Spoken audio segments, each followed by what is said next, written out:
wanted it to go down the way it did, but what kind of positives do you take from the year overall for your team?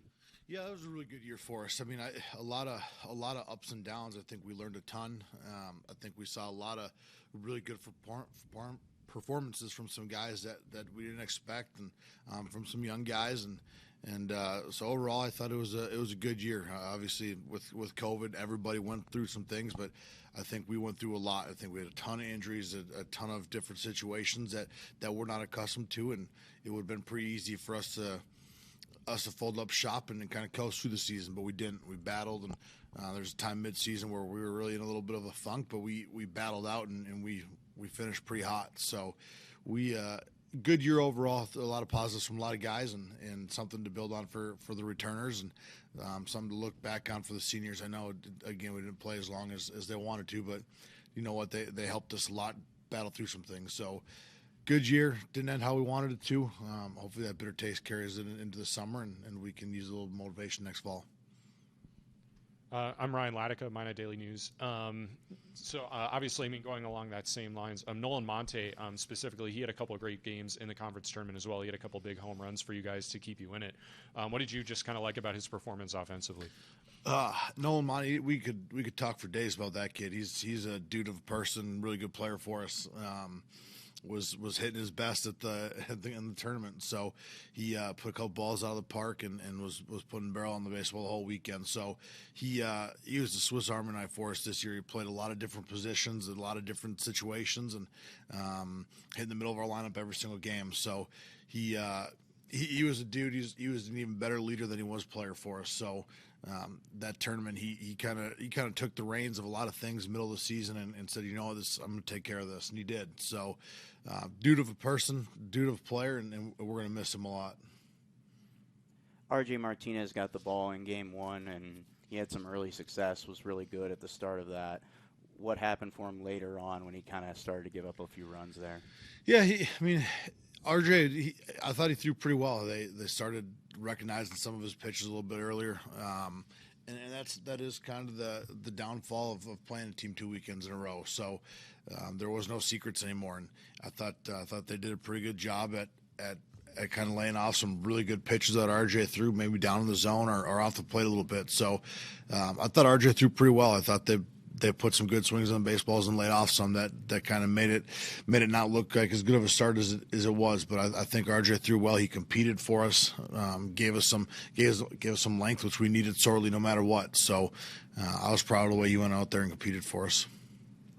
And with Noah Meyer, he had that great start against Crookston in that last doubleheader before the conference tournament started. Were you planning on using him in a relief role this time around, or what was kind of your decision-making factor there? No, he was. There was some things going on. He was a little bit under the weather, so we wanted to make sure that we got the best Noah when we could, and we didn't think it was going to be 7-8 innings. We knew it was going to be a little bit, so we tried to get him out of the pen and using 2-3 innings of the best Noah we could get. So, unfortunate timing with that, but that's life and that happens. So he still wasn't on top of his game, but he went out there and he competed for us. So it's good to see. Talk about the effort of Jordan Chappell. He threw 6 1/3 innings of scoreless baseball. What a couple of great outings for him. Yeah, Chap was about as good as it gets all year for us, and this weekend showed. I mean, he was dominant from the first pitch he threw. He was firm. The breaking ball was probably the best it's been all year. Throwing strikes, and he just showed why he was the pitcher he was all year. So he was good. It was good to see him kind of end on that high note. And again, we needed some length out of somebody in the back end of the pen, and he wasn't a guy who gave it to us much this year, but he emptied the tank for us and gave us what he had. Absolutely. And, just overall, the resiliency of the offense in that first game, you guys got down, by a pretty sizable margin in that first game, but, you guys clawed all the way back and made a game out of it in the ninth inning before, you guys kind of let it get away there in the ninth inning. Just overall, what did you like about your team's offensive performance? Yeah, we did it both games. I mean, that's who we are offensively. We're never. I mean, we're either going to score 15 runs or we're going to be really grindy, and we did that again this weekend. So there's no quit in this team, and again it showed this weekend. There's a couple times where they made a couple plays offensively, or they did this or that, where we could have been like, man, this just isn't our weekend. But we didn't. We kept going out there, putting up competitive at bats and drawing tough walks and getting out of the box to force errors or putting balls in the gap. So we offensively we grinded. It wasn't exactly what we thought it was going to be this year offensively, but that doesn't take away from the positives we had with it, because we saw a lot of good performances, a lot of guys who had no quit in them and battled, and that's kind of who we are as a team, who we want to be as a team. That even if we're down 10 in the last inning, you guys better come ready to pitch, because we're at least gonna put up a fight. So I was really proud of our guys for that, and it was fun to watch. And just another question about a pitcher. Aaron Kern, a great year, 8 saves, single-season record for the program in Division II. It probably leaves a bitter taste in the mouth for him the way that it ended, though, after such a solid year. Yeah, maybe, but we talked about it. He had such a good career here that we're not going to focus on that part of that game for him. He threw really well for us all year, and he was our dude. And I made sure he knew that if that same situation came up the next day, he was going to get the ball again. He earned that. He earned that this year, and he also earned that the last 4 years. So he's really good. He was really good for us. And yeah, I mean, not everybody can have their best stuff every game, and he didn't that game, but he was ready for the ball the next one, and that means that says a lot about who he was as a pitcher for us, and he left his mark on this program for sure. Just kind of overall, what did you think about the overall season that you guys had, and what are you going to really be able to take from this season to build upon it for next year? Yeah, I mean, kind of like we talked about, it was again a lot of weird things happened, and a lot of the weird things happened to a lot of people this year with the COVID and all that stuff. But we had guys step up and play positions that they never played, and we had guys hitting the lineup where they never hit, and guys throwing innings that they didn't expect to get. So there's some adversity, and I think we fought through it this year. I think we left some doors open to kind of improve on that kind of stuff. But I think we did a good job at really, really just kind of focusing on the task at hand, because we weren't looking too far ahead, looking too far behind. It was one step forward every day for us, and that's all you can do at that time. So again, not how we wanted it to end, but I was proud of our guys' resiliency. I was proud of our guys' mental attitudes going into the season, and again, hopefully we can use that bitter taste, because it's pretty bitter, but hopefully we can use that going into the summer and getting better, and coming back next fall ready to go, and hopefully using it next spring as a springboard for us. Someone we all kind of came away impressed with was Matt Malone. You moved him up to the leadoff spot. He had a pair of hits in each game. What does he give you at the top of your order? Not a whole lot of speed,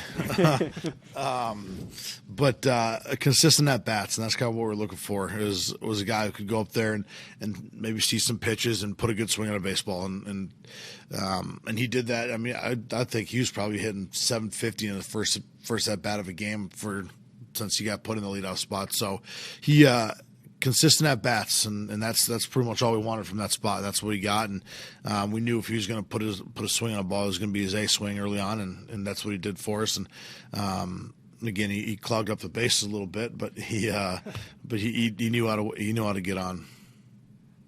Was there anything? Obviously, it wasn't the end result that you guys wanted, but was there anything that kind of pleasantly surprised you throughout the year? A lot of things. Again, like, I don't want to say the resiliency surprised me, because that's just who we are. We had a couple freshmen pitching some big spots that really surprised me. Had a couple old senior captains.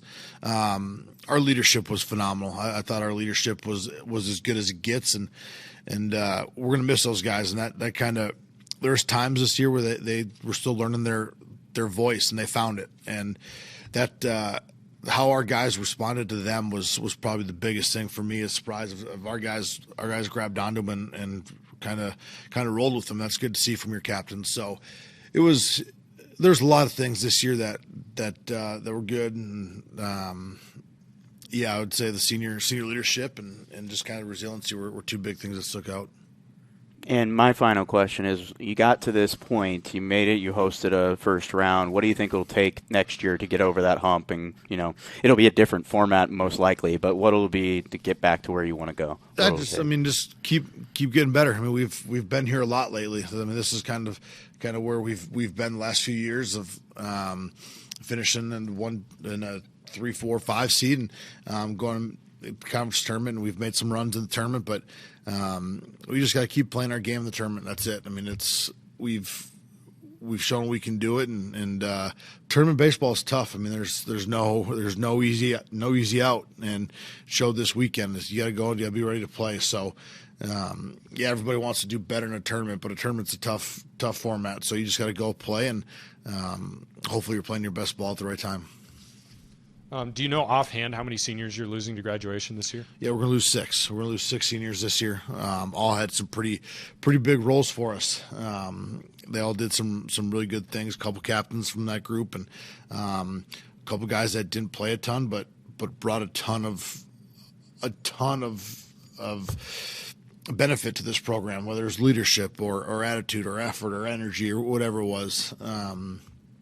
A lot of stuff that this class brought to us, and a lot of them from my first 2 years here. So some guys that have wrote it out with me the whole time. So it's been fun to watch these guys develop as young men and help kind of turn this program into the program that we all wanted. So I couldn't thank those guys enough. They did an awesome job for us, and we wish them nothing but the best in their careers, and hopefully we see them back at Corbett next year with rooting on the Beavs. Absolutely.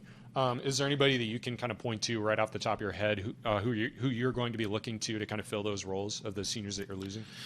A little bit of everybody. I mean, the leadership roles from Monte and Rip are going to be the biggest areas that we kind of need filled. And Dylan Buckmar was a captain this year, and Zach Newman has been a 2-time captain. Those guys are coming back, and they're going to have a lot to kind of make up for losing their other 2 captains. So those 2 guys, I'm excited to watch them come in and develop their leadership skills even more. But as far as on the field, we got a ton of guys that are going to be able to step up. And Wiltshire showed he could play a little baseball towards the end of the year, and he was having fun. And we had a lot of guys step up into some big spots, and some guys have a little bit down years according to their standards. So just kind of get back on track for a lot of guys, and then just have some guys come in the fall and compete. And I mean, I don't think there's 1 or 2 guys that we expect to take a jump. I think there's a lot of them that we expect to. So it'll be fun competition to watch this summer and this fall, and we're excited to get them back going. Absolutely. And my final question is the goal still the same for next year? NSIC tournament, NCAA tournament, is that still the same? Trying to get to where you guys were? Yeah. I mean, that's the goal every year for good teams. I mean, I think if you go into the season and you don't set goals of wanting to win a tournament and put a trophy on the wall or win the league, I mean, you're probably not in it for the right reason. So I mean, we want to win, and we want to develop guys and develop people and do it the right way. But we want to win, and we've got guys here that came here to win. So we're going to get after it this fall, and we're going to set the expectations exactly where we want them to be, and yeah, it's going to be right there. Awesome. Thank you, Coach. Thank you. Awesome. Thank you, guys.